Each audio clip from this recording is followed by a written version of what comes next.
Congratulations to our 2022 Butterfield Bermuda Championship winner, Seamus Power. You've got a lot of experience on this island, obviously had a pretty good time this week winning this tournament. Just talk about the victory. It's your second on tour, and what the day was like for you today. Yeah, it was an interesting day. Like I felt great all day. Played very nicely for the first. Honestly, for our first probably 14 holes, played very, very nice golf, but it's so tough coming in. I was able to hang on some way close to Ben there. He made quite a few birdies there through 11, but I was able to just do enough coming in. But it was tough going. It was kind of a day full of all sorts of emotions because, again, the same as yesterday, you knew once you get to 12 tee that it was going to be the next hour and a half. It was going to be really tough going. So I was able to make a couple birdies on the front and then kind of hang on there coming back in. So, I mean, absolutely over the moon. You know, the first one was amazing, but to be able to win again, you know, it's fantastic. I get the whatever. It's pretty much a 3-year exemption and all the kind of cool things that come with it, and it's just, you know, so you're kind of so proud, and it's amazing to be able to do it again. You mentioned, as we spoke to you earlier in the week, that, you know, good play takes care of a lot of things, as you just said. 3 exemption, plus you're now number 5 in the FedEx Cup and you're number 32 in the official world golf rankings. So all those things combined, what does this do for you going forward, as far as? You know, the thing when you don't have the exemption is like every year is year to year, and it's tough going, you know. So down an extra couple of years is fantastic, and you know, going to be really able to focus on, you know, just practicing and improving, and just, you know, playing my own game and not really worrying about all that stuff. And I noticed that last season, having the winner's exemption for whatever I'm getting about 21, 22, I was really able to play much more freely, like when you're up near the lead. And I think that's a nice thing to be able to do. That's obviously the goal to be doing anyway, but it's sometimes a little harder than normal. So it's going to be great. You know, it gets a lot of bonuses. I mean, one of my favorite memories in the golf was like in Maui last year, and be able to go back there again. And you know, obviously, I mean, having the 3-year exemption is just fantastic. It opens doors. I said, it gets higher in the world rankings. You know, all those kind of things are just like all positive. So it's yeah, once it sinks in, I think some of the other stuff will kind of hit me like probably in the next few days. But for now, just over the moon, just delighted to be able to get the win. And just before Andrew asks the next one, just you have a pretty solid fan base here. Yeah. Cheering, and there's a lot of people out following you. Just yeah. Give us some info on that. Yeah, I mean, it's amazing. I said I've had such a good experience in Bermuda. It's one of my favorite places I've ever been, and just I've been lucky enough to make some really good friends here. And yeah, I mean, it's just even at Bay Hill, like I have friends here that have a house and also in Bay Hill, and like Simon stayed with them for there, and we had like, you know, my birthday's around that time, and like a big group of them were there and had a birthday party, and just really like good friends that I just kind of clicked with, you know, Mick works for Butterfield, and obviously his connection to the tournament, and like, you know, it's been a kind of a special, kind of unusual, kind of unexpected thing that I've kind of stumbled across. But absolutely love coming here. Like Simon and I talk about this event for like months in advance. It's just one of those weeks you look forward to. There's something about the island. It's nice, and obviously I've played decently like here before, and obviously getting the win now. I just can't wait to come back. How would you describe kind of how the last hour and a half of this tournament played out?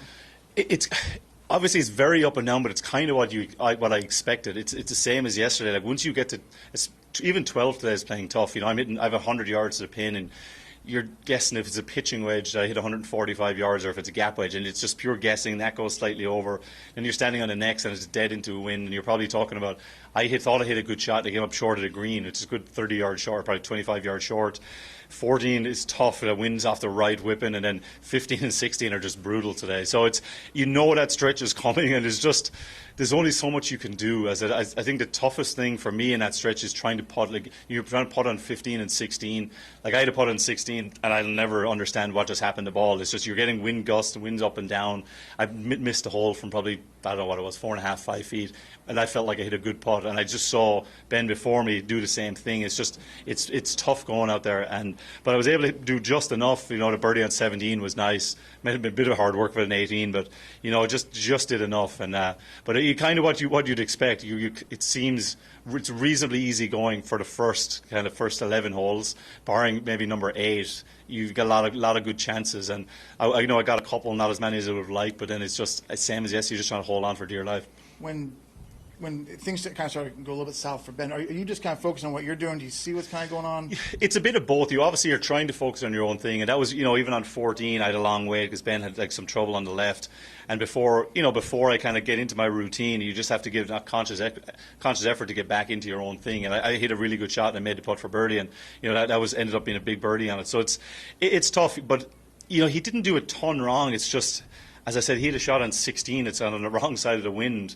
and it's the only ball I've ever seen go left on 16, and I didn't think he had that bad a shot, but it's just one of those days. It's so exposed, and it's just a little small golf ball floating around there, and if you get a wrong gust, you're in trouble. Like, I hit a really good shot, I thought, into 16.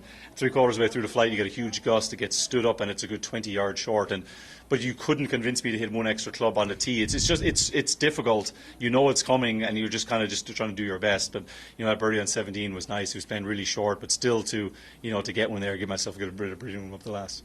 I asked you this last night about, and obviously you couldn't really answer it, but getting that first win, was it hard? Is it harder getting the first win or chasing that second win? Now you have that second one. Do you maybe have an answer? I thought it was a little easier today. It's never going to be easy, but I certainly felt very comfortable, like right from the get-go. I mean, my 3 shots on the first hole were 3 of my nicer shots this week, and I think that showed I was in a very good place mentally, and it's certainly a little easier even down the stretch, even though I didn't kind of play that way. But I felt more comfortable, and so I think it's probably a little bit easier. Just knowing that you've done it before just helps. You didn't take the lead in the final round until the 14th hole when you made birdie and Ben made bogey.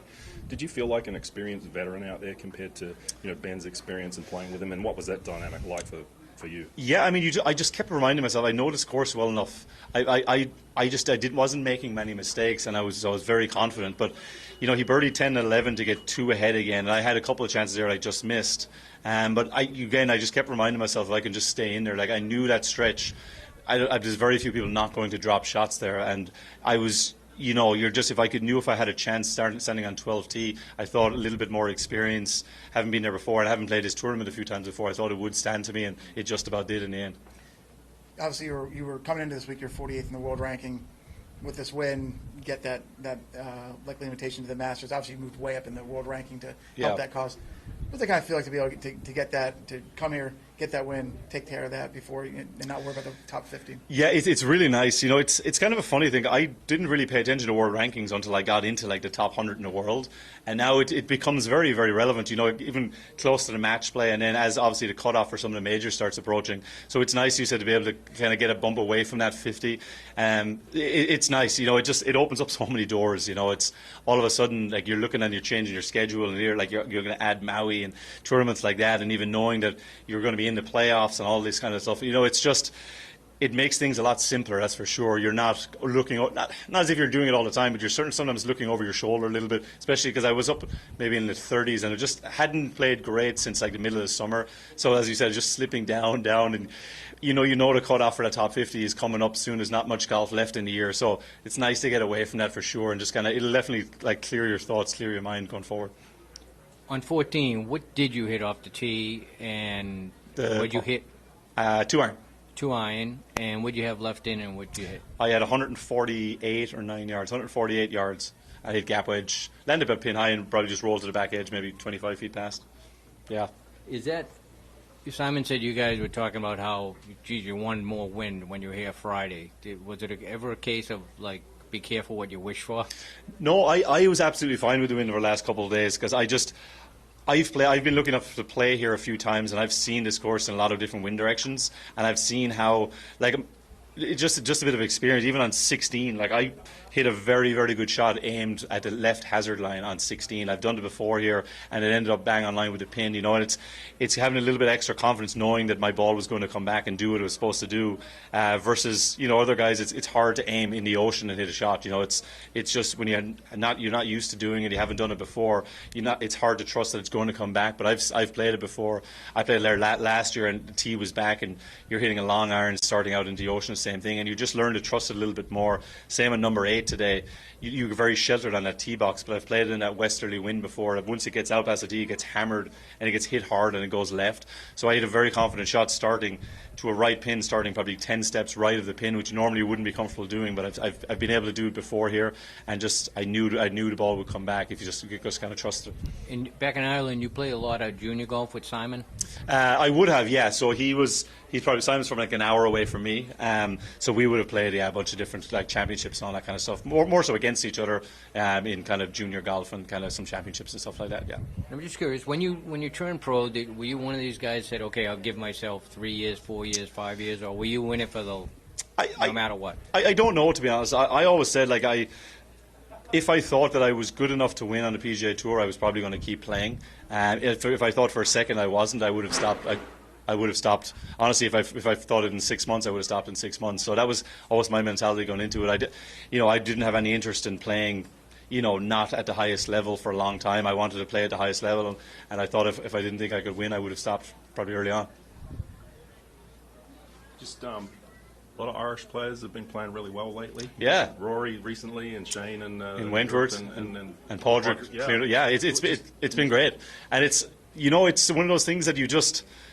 Whatever, there's some sort of, once you see like other guys win, it just gives you a little bit of a boost, knowing that you can get back there yourself. So, yeah, it was huge. Like Rory and Shane have played amazing golf this year. I mean, the golf Rory's played since the summer has been incredible. And then like Shane as well. I mean, he didn't get the win until Wentworth, but he was up there in a lot of big tournaments. He was high up in the Masters. He played well in so many other big tournaments.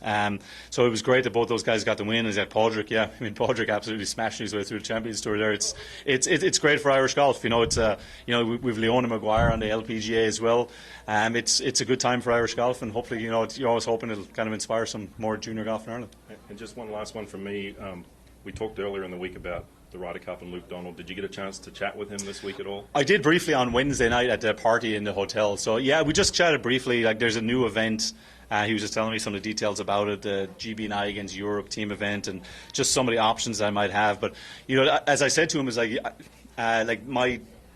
before this week, in Georgia, how I played in that was going to affect some of my schedule going forward. So obviously this helps a lot, gives me more flexibility. So something I'm going to talk to him about. And again, now that I have, a little bit more freedom to play where I want. So it's going to be, I'm going to talk to him and see what he recommends. You might as well see, if it doesn't match up, it doesn't match up. But I certainly want to ask his opinion. And I don't want to become next September and finding out if I would have done this, I would have been on it. So it's something this certainly helps. But I'm going to talk to Luke and see what happens. Awesome. I wanted to ask you if you're aware of the Birdies for Love competition going on during the fall series. I am not, actually. Okay, so you led the field this week with 28 birdies. There will be a sizable donation coming to a charity of your choice as a result of RSM. Fantastic. So I just wanted to ask you what that means to you, and if there's a charitable cause that's close to your heart, if you already know what you're going to do, if you need some time to think about it. I imagine it'll go to, there's a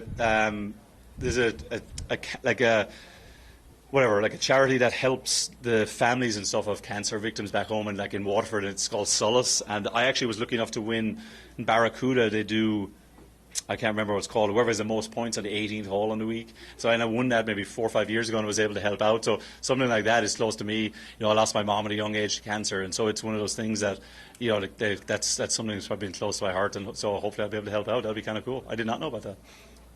And just related to that, Seamus, you had 28 birdies this week, which set a tournament record. Nice. Comment on that? Yeah, honestly, I felt very as soon as I came here on Tuesday, it's the best I've seen the greens, and I was excited because I've putted well here in the past, and it has seen a better surface. I knew I was going to be able to make some putts, and that's what I did. I felt my wedge play was good. I had some easy putts, and then I did the things that you need to do to make. Whereas I putted well, hit some wedges close, and I played the par fives well.